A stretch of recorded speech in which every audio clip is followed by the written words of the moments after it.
दोस्तों अगर आपको भी यूपी बोर्ड 2023 देना है तो आज की इस वीडियो से 100 नंबर आपका बिल्कुल पक्का हो जाएगा। दोस्तों अगर आप हिंदी कक्षा 12 के स्टूडेंट हैं तो आज की इस वीडियो से आपका 100 नंबर बिल्कुल पक्का हो जाएगा। ये 100% गारंटी के साथ मैं कह सकता हूं। बस इतना आप पढ़ लो जो आज की इस वीडियो में आपको बताया जाएगा। 100 में 100 नंबर आपका पक्का हो जाएगा। 14 प्रश्न आपके पेपर में आते हैं और 14 प्रश्नों से आपको 100 नंबर मिलता है। किस प्रश्न में कितना नंबर मिलेगा, क्या क्या आपको तैयार करना है, यही प्रश्न आएंगे जो आज की इस वीडियो में हम आपको बताएंगे। तो चलिए बिना समय गवाते हुए हम आज की इस वीडियो को शुरू से शुरू करते हैं।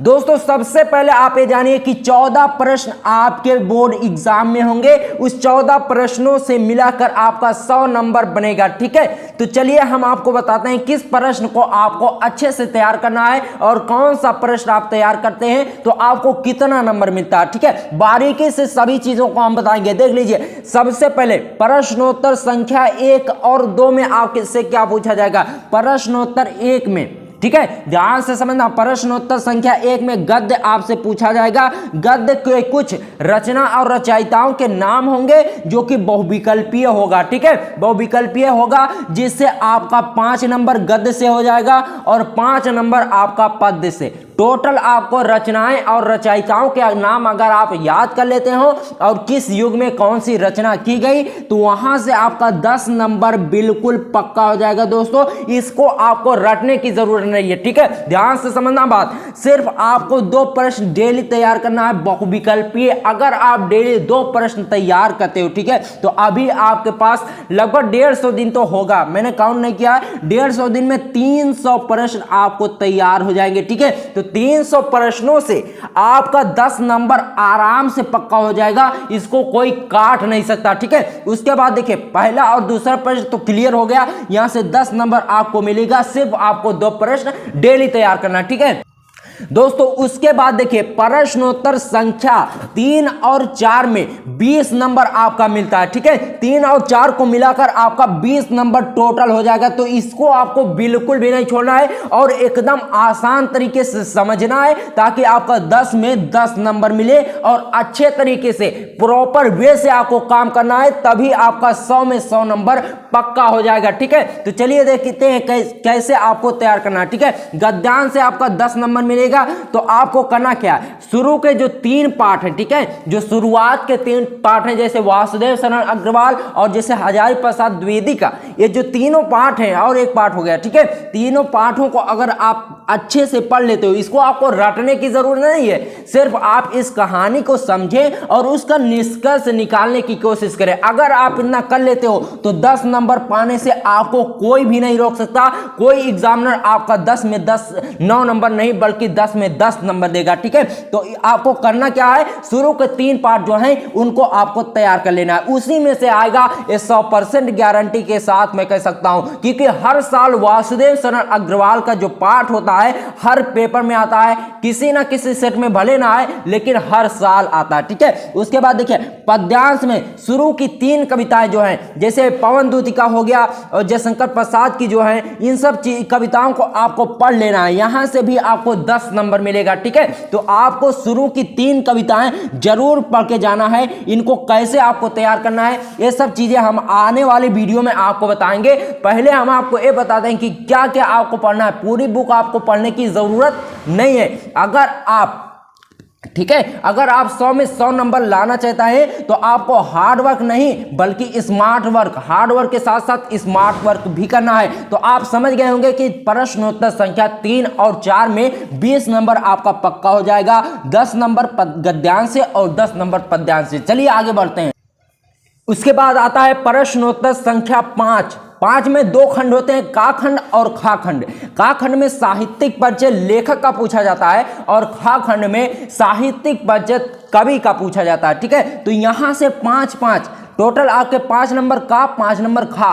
प्रश्नोत्तर संख्या 5 से आपको 10 नंबर टोटल मिलते हैं। ठीक है, टोटल आपको 10 नंबर मिलते हैं साहित्यिक परिचय से। तो लेखक में आपको किसका किसका तैयार करना है, जो आज की इस वीडियो में मैं आपको बता रहा हूं ना, यही आएंगे 100% नहीं बल्कि 1000% गारंटी के साथ मैं कह सकता हूं, क्योंकि जितने सालों से मैं आपको बता रहा हूं हर साल वही जीवन परिचय आते हैं। आप चाहे तो पिछले वाले वीडियोस को देख सकते हैं, उनके कमेंट्स को पढ़ सकते हैं कि जितना हमने बताया वही आया था सेम पेपर में। ठीक है, तो देखिए सबसे पहले आपको तैयार क्या करना है, जीवन परिचय लेखक का, साहित्यिक परिचय वासुदेव शरण अग्रवाल का। ये हर साल आता है लगभग। ठीक है, अगर वासुदेव शरण अग्रवाल का नहीं भी आया तो हजारी प्रसाद द्विवेदी का जरूर आएगा, उसी में ऑप्शन जरूर रहेगा। ठीक है, और एपीजे अब्दुल कलाम का भी आप तैयार कर सकता हूं, इनका भी आने के 99% चांस होते हैं। 2023 की बोर्ड परीक्षा में भी आया था, 2022 की। ठीक है, 2022 की बोर्ड परीक्षा में भी आया था डॉक्टर एपीजे अब्दुल कलाम का साहित्यिक परिचय। तो ये तीनों जो मैं आपको बता रहा हूं, अगर आप ये तीनों तैयार कर लेते हो तो 5 नंबर अभी आपका पक्का हो जाएगा। ठीक है, और देखिए उसके बाद खा खंड में आता है लेखक कवि लेखक नहीं, कवि का साहित्यिक परिचय। सिर्फ 3 तैयार करिए जो आज की इस वीडियो में मैं आपको बता रहा हूं। ठीक है, यही 3 अगर आप तैयार करके जाओगे तो 5 नंबर पक्का हो जाएगा, 100% नहीं 1000% गारंटी के साथ मैं बोलता हूं। दोस्तों कवि में जो सबसे मोस्ट इंपॉर्टेंट है अयोध्या सिंह उपाध्याय हरियोध का साहित्यिक परिचय, इसे आप तैयार करके जरूर जाना। और देखिए जयशंकर प्रसाद का साहित्यिक परिचय, ये भी वेरी मोस्ट इंपॉर्टेंट साहित्यिक परिचय है। और देखिए मैथिली शरण गुप्त। दोस्तों एक बात आप ध्यान में रखिए, अगर अयोध्या सिंह उपाध्याय हरियोध का नहीं आया तो मैथिली शरण गुप्त का आपको जरूर देखने को मिलेगा। ये 100% नहीं 1000% बल्कि 1,00,000% गारंटी के साथ मैं कह सकता हूं।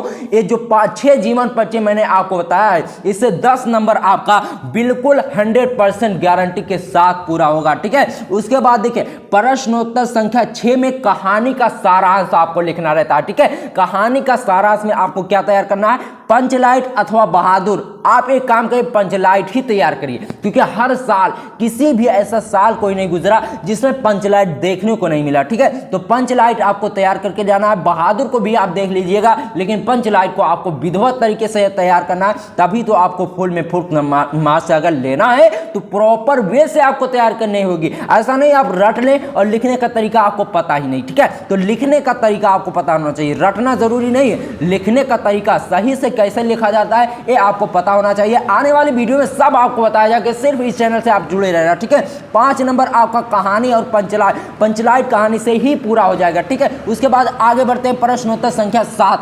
उसके बाद देखिए प्रश्नोत्तर संख्या 7 में अपने जिले का खंड का 80 शब्दों में आपको लिखना होगा। जैसे मुक्त यज्ञ हो गया, ताकपति, कई जिलों में अलग अलग लगता है, तो आप अपने जिले के हिसाब से तैयार कर सकते हैं। यहां से भी आपका 5 नंबर बिल्कुल पक्का हो सकता है, अगर आप अच्छे से लिखेंगे और सुंदर लिखावट में लिखेंगे। ठीक है, और देखिए प्रश्नोत्तर संख्या 8 का में, प्रश्नोत्तर संख्या 8 का में संस्कृत गद्यांशों में से किसी एक का ससंदर्भ हिंदी में अनुवाद। ध्यान दीजिए दोस्तों, 7 नंबर का ये प्रश्न है, बहुत ही आसान तरीके से इसको लिखना होता है, इसमें ज्यादा कुछ करने की जरूरत नहीं है, बस हम आपको बहुत ही आसान तरीके से एक टॉपिक को बताएंगे। ठीक है, देखिए संस्कृत गद्यांशों में से किसी एक का ससंदर्भ हिंदी में अनुवाद। दोस्तों फर्स्ट तो कट गया, भोजस से दायरे में एक कट गया। ठीक है, इसको नहीं तैयार करना। उसके बाद जो 2-3 चैप्टर है उनको आप तैयार कर लीजिएगा, वहीं से पूछा जाएगा। 7 नंबर बिल्कुल आपका पक्का हो सकता है अगर आप अच्छे तरीके से तैयार करके जाते हो। ठीक है,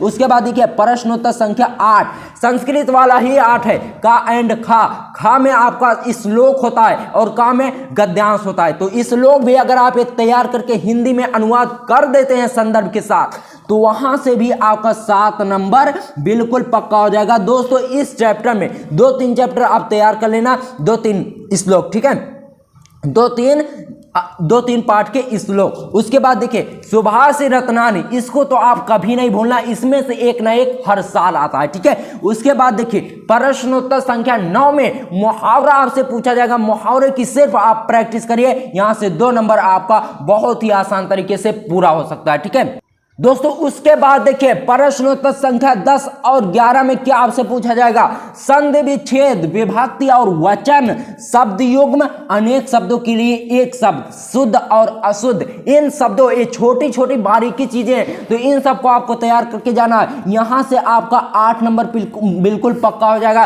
दोस्तों आप ध्यान दीजिए, छोटी छोटी चीजों को अगर आप अच्छे से लिखते हैं, सही लिखते हैं, तो उसमें राइटिंग के मार्क्स कटने के चांसेस नहीं रहते। 8 में 8 नंबर बिल्कुल आपका आराम से पक्का हो जाएगा। बस इस पर आपको प्रैक्टिस करने की जरूरत है। उसके बाद आगे ध्यान दीजिए दोस्तों, ध्यान दीजिए प्रश्नोत्तर संख्या 12 में आपसे रस छंद और अलंकार पूछा जाएगा। इसमें आप यही तैयार करके जाइए जो इस वीडियो में हमने लिखा है, ठीक है। देखिए रस में आपको वीर और करुण रस 100% चांसेस आने के, ठीक है, 100% चांसेस आने के। और देखिए खा खंड में रूपक और उत्प्रेक्षा अलंकार एक कंफर्म आने के लिए। और देखिए गा खंड में दोहा और चौपाई, इसको तो कोई काट ही नहीं सकता। इसके आने के 1000 नहीं बल्कि लाख% चांसेस है, 10,000% चांसेस है इसके। और देखिए रस छंद अलंकार आपका क्लियर हो गया। वीर और करुण रस रस में तैयार करना है, रूपक और उत्प्रेक्षा अलंकार में तैयार करना है, दोहा और चौपाई आपका छंद में तैयार करना है। उसके बाद देखिए दोस्तों प्रश्नोत्तर संख्या 13 में पत्र लेखन आता दोस्तों 6 नंबर का, ठीक है। तो 6 नंबर का आपका इसमें पक्का हो जा सकता है। बस आपको करना क्या है, ठीक है, दो पत्र को आप अगर तैयार कर लेते हो, इसमें दोस्तों आपको समझने की जरूरत रहती है, ठीक है। प्रश्न का उत्तर हर पत्र जो होता है सेम, जो उसके शुरू की हेडिंग होती है वो सेम हर चीजों में होती है। तो आप अगर एक बार किसी एक पत्र लेखन को समझ लेते हैं तो कोई भी पत्र लेखन आपके लिए बहुत ही आसान हो जाएगा, ठीक है। इसमें आप तैयार कर सकते हैं 2 वेरी मोस्ट इंपॉर्टेंट है, ठीक है। देखिए शहर मोहल्ले की सफाई ये वेरी मोस्ट इंपॉर्टेंट है। और देखिए कुटीर उद्योग के लिए ऋण प्राप्त हेतु बैंक में आपको आवेदन लिखना होता है, बैंक में आपको एप्लीकेशन को पत्र कहते हैं। अब इसके लिए भी आपको पत्र लिखना है। कुटीर उद्योग और शहर मोहल्ले की सफाई, इन दिनों को आप भूल कर भी इसे मत छोड़ना और इसे आप तैयार करके जरूर जाना, ठीक है। उसके बाद देखिए दोस्तों लास्ट प्रश्न जो आता है प्रश्नोत्तर संख्या 14, इसमें क्या आपसे पूछा जाता है दोस्तों, प्रश्नोत्तर संख्या 14 में आपसे निबंध पूछा जाएगा जिससे आपको 9 नंबर मिलेगा, ठीक है। तो निबंध को आप तैयार करके जरूर जाना दोस्तों। निबंध में आपको क्या तैयार करना है, ठीक है। सबसे मोस्ट इंपॉर्टेंट जो है वह है दोस्तों प्रदूषण और बेरोजगारी। और दोस्तों बाढ़ ज्यादातर सेट में आया था 2022 में, तो अब की बार भी इसके आने के 99% चांसेस बनते हैं। तो बाढ़ और बेरोजगारी और जनसंख्या नियंत्रण, इन चारों को आप तैयार करके जरूर जाना। इसमें से एक ना एक आपके बोर्ड एग्जाम में जरूर फंसेगा, 100% गारंटी के साथ मैं कह सकता हूं। दोस्तों अगर आप अभी तक परेशान हो रहे थे कि हिंदी में क्या पढ़ें, तो आज की इस वीडियो से आप देखिए। इस वीडियो में जो आपको बताया है बस यही आप तैयार करके जाइए। पूरी बुक आपको पढ़ने की जरूरत नहीं है। यही अब अगर आप तैयार करते हैं और एक प्रॉपर वे से आप लिखते हैं अपने बोर्ड एग्जाम की कॉपी में, तो 100% गारंटी के साथ मैं कह सकता हूं कि 100 में 100 नंबर आपका पक्का हो जाएगा। दोस्तों अगर आपको ये वीडियो पसंद आई हो तभी वीडियो को लाइक करना, और चैनल पर नए आए हो तो चैनल से जुड़ जाना, हमें सब्सक्राइब कर लेना। मिलते हैं आपसे किसी और धमाकेदार वीडियो में, तब तक के लिए गुड बाय, जय हिंद, जय भारत।